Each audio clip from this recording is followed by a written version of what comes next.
다음 키워드는 대통령의 경제학입니다. 문재인 대통령이 국가재정전략회의에서 내년까지 확장재정 기조를 유지할 필요가 있다고 말했습니다. 박사님, 재정 건전성 논란에 대해서 확장재정이 오히려 도움이 될 수 있다고 했는데 이 부분에 대해서는 어떻게 보십니까? 네, 문재인 대통령이 확대 거시경제대책회의에 참석해서 모처럼 문재인 대통령의 경제관, 경제 철학에 대해서 상당히 소상하게 밝혔어요.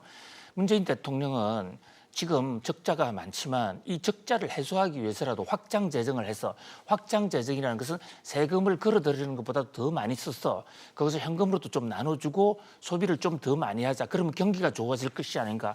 그러면 나중에 세금이 더 많이 거칠 테니까 그거를 통해서 재정 적자도 줄이고 경제난도 해소하는 일석삼조의 효과를 거둘 수 있다.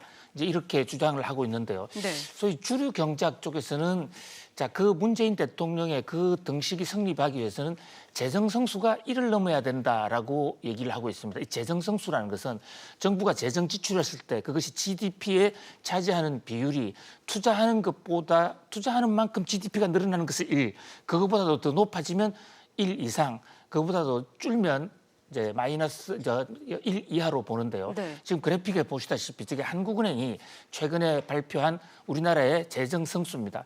정부가 현금을 지원했을 때 예를 들어서 100억을 투자하면 그중에서 20억 정도만 GDP가 늘어난다. 저게 현금 지원 재정 성수가 0.20이라는 얘기예요. 네. 정부가 투자하면 0.64, 정부가 소비하면 0.85거든요. 그러니까 정부가 현재 한국 경제의 구조 상태에서 정부가 재정 지출을 늘리면 늘릴수록 GDP는 오히려 감소한다. 이런 이제 주류 경제학자들의 지적이 있습니다. 경제학계에서도 이 재정을 확대하는 것이 경제에 도움이 되는가 아니면 오히려 마이너스가 되는가, 이게 케인즈유의 경제학자와 고전파 경제학자의 세이의 법칙과 정면 대립을 하고 있는데요. 전체적인 이제 대세로는 경제가 매우 어려울 때, 유동성 함정이 마이너스일 때는 정부 재정을 늘리는 게 유익하고, 경기가 확장기에는 오히려 세금을 적게 받아야 된다라는 그런 얘기가 있는데요.